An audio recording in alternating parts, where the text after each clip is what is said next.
Los arqueólogos han descubierto muchos de los secretos de los antiguos mayas. ¡Qué bonito!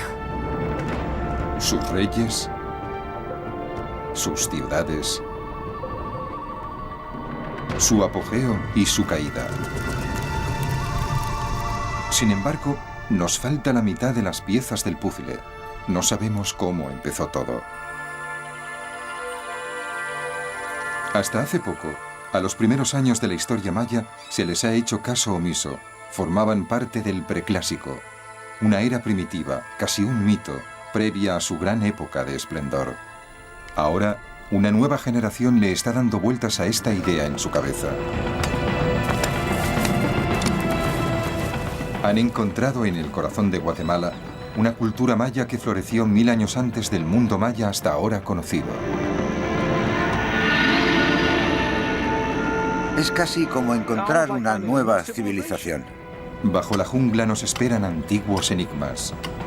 Aquellos despiadados guerreros libraron sangrientas guerras de conquista, mientras su civilización iba ganando terreno en México y en Centroamérica.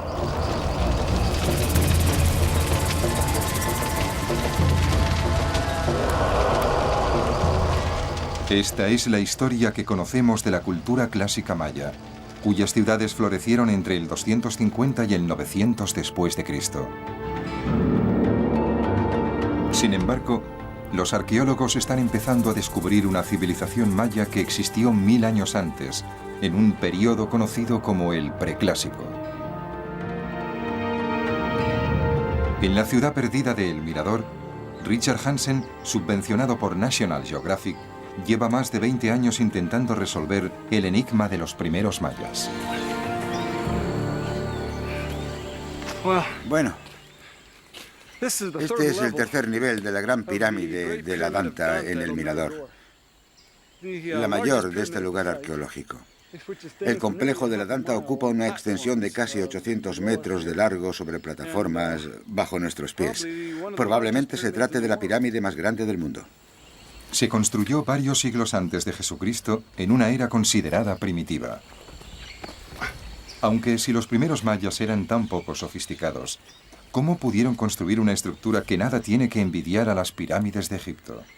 La persona encargada de esta construcción no fue un simple jefecillo que vivía en una cabaña de paja. Fue un rey del orden de Rameses o de Kéope. Se trata de un descubrimiento que podría competir en importancia con los sepulcros de los reyes del período clásico que reinaron siglos después. Dirigentes legendarios como el Gran Pacal. El sepulcro de Pacal fue descubierto en 1952, en la ciudad de Palenque, por el arqueólogo mexicano Alberto Ruz.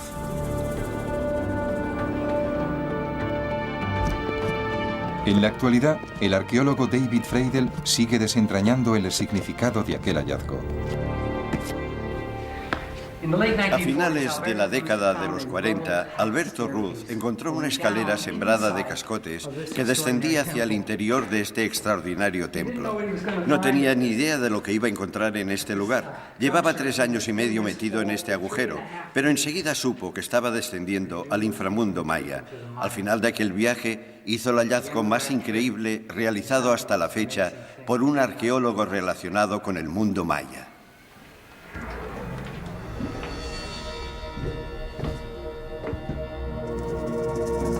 Según Freidel, Pacal creía que era la personificación de un dios en la tierra. Su sepulcro era un mapa de su viaje desde el momento de su muerte hasta el de su resurrección.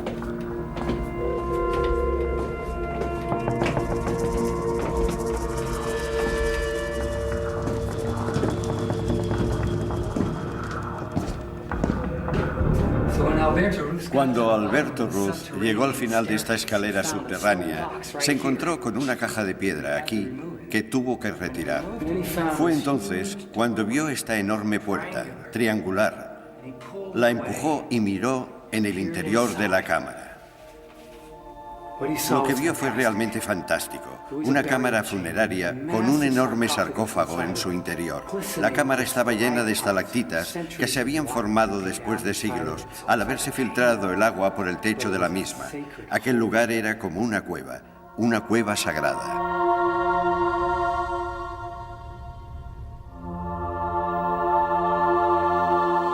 Varias mujeres debieron amortajar el cuerpo de Pakal con vendas de algodón.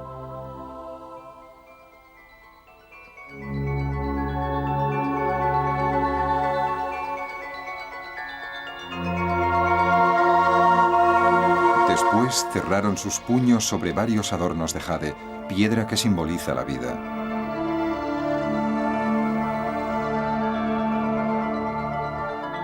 Una vez totalmente amortajado, bañaron su sudario con cinabrio rojo, una evocación mágica de la sangre, la esencia de la vida.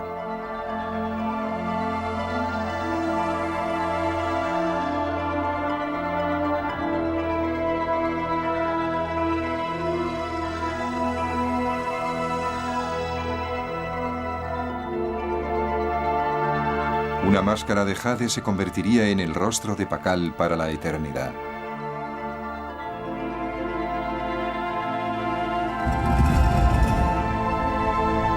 Una vez sellado su sarcófago, Pakal inició un viaje que culminaría con su renacimiento como dios de la vida eterna, el dios del maíz. En la lápida del sarcófago aparece grabada la imagen de Pakal, pero no como anciano, sino como un apuesto y joven señor. Aparece sentado en el interior de un cuenco para sacrificios al pie de un árbol. Este árbol, en forma de cruz, es conocido como Huacachán, o el árbol del mundo. Es la Vía Láctea, a través de la cual pensaba subir hasta las estrellas, según Ochbe. Al morir, entró en la vía, subió a los cielos y allí se alzó triunfante como el renacido dios del maíz.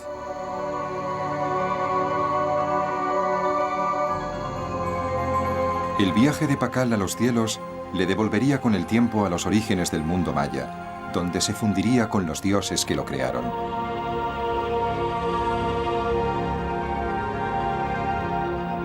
Pakal estaba convencido de que aquellos dioses eran sus ancestros y que procedían de un lugar mítico en los orígenes de la civilización maya.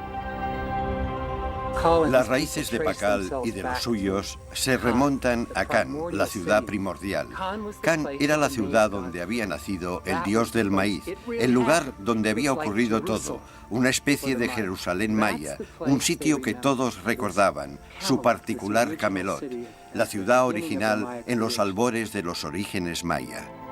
Como Camelot, este lugar era un sueño poderoso. Retumbaría en la cultura maya durante siglos. ¿Pero realmente pensaban en un lugar de verdad? Es una pregunta controvertida, pero Freidel cree que sí, pensaban en la cuenca de El Mirador y en el gigante durmiente de su centro, El Mirador. Richard Hansen y sus colegas creen haber encontrado unas pistas vitales en unas bonitas vasijas pintadas en el 700 después de Cristo aproximadamente. Sus jeroglíficos conforman una nómina de reyes, con sus respectivas fechas de entronización. El primer rey viene indicado aquí. El primer rey aparece junto a la fecha 7 Chuen 19 Pop, el nombre del día y del mes. En el 3 Imix 7 Yax aparece Chan Chak Chapat, el señor de Can. La secuencia continúa en una fila durante 19 reyes sucesivos. Estas fechas carecían de sentido. Sin embargo, a nuestro colega el investigador Simón Martín se le ocurrió una idea. El calendario maya es cíclico y se repite cada 52 años. ¿Y si las vasijas hablaban de los reyes de un ciclo anterior de la era maya? ¿Qué ocurriría si retrocedieran en el tiempo y se situaran las fechas 1000 años antes, en el preclásico? El especialista en jeroglíficos de Richard Stanley Genter hizo los números. Según él, fue un momento eureka. Mira por donde descubrimos que aquellas fechas encajaban a la perfección en el 392 a.C. Creemos que es una secuencia de reyes, una crónica retrospectiva pintada aproximadamente en el 700 después de Cristo, que hace referencia a reyes anteriores a 1300 años. A unos 96 kilómetros de El Mirador, una caravana de camiones avanza serpenteante a través de la jungla.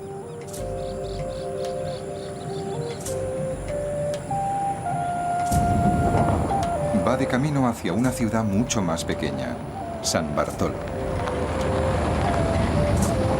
San Bartolo nunca ha sido más que un puesto avanzado.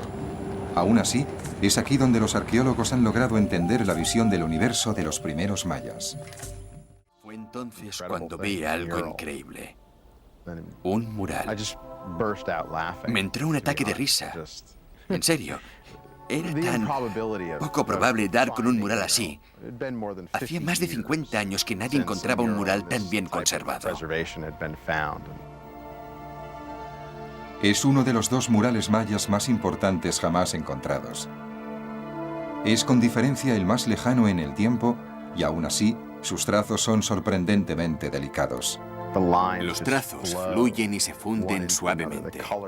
Los colores son vibrantes y la gente atractiva. Sus rasgos parecen atractivos.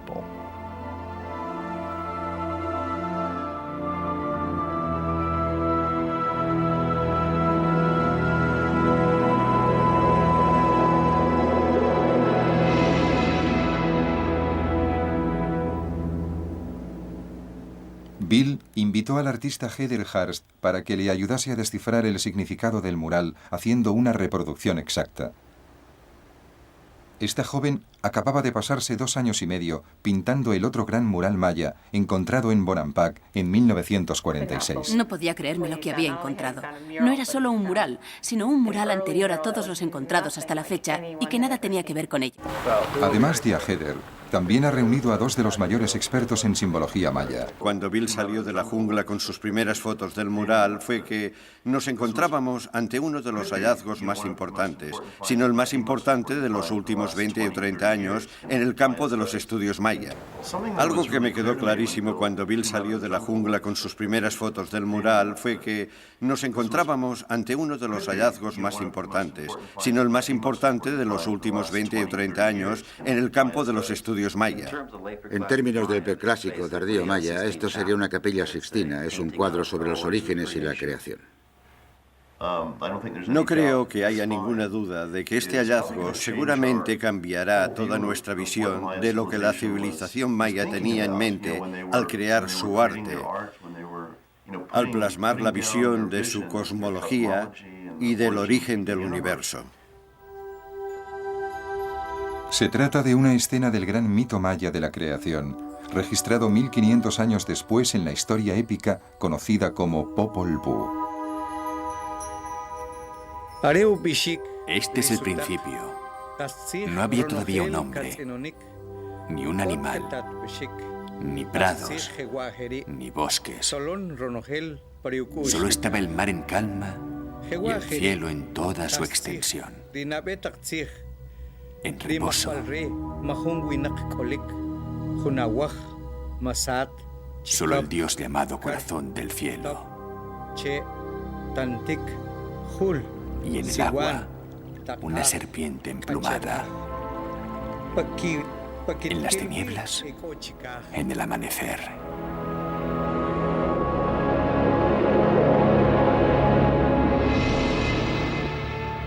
Este mito cuenta la historia del dios del maíz, la deidad central del cosmos maya, responsable del maíz del que depende toda la vida.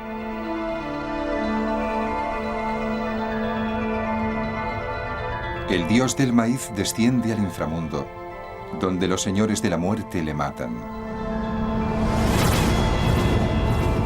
Después colocan su cabeza sobre un árbol. Años más tarde, sus hijos, los héroes gemelos, vuelven a vengarle y derrotan a los señores de la muerte. Resucitado por arte de magia, el dios del maíz regresa a la superficie de la tierra. Mientras él asciende, amanece el primer día del nuevo mundo.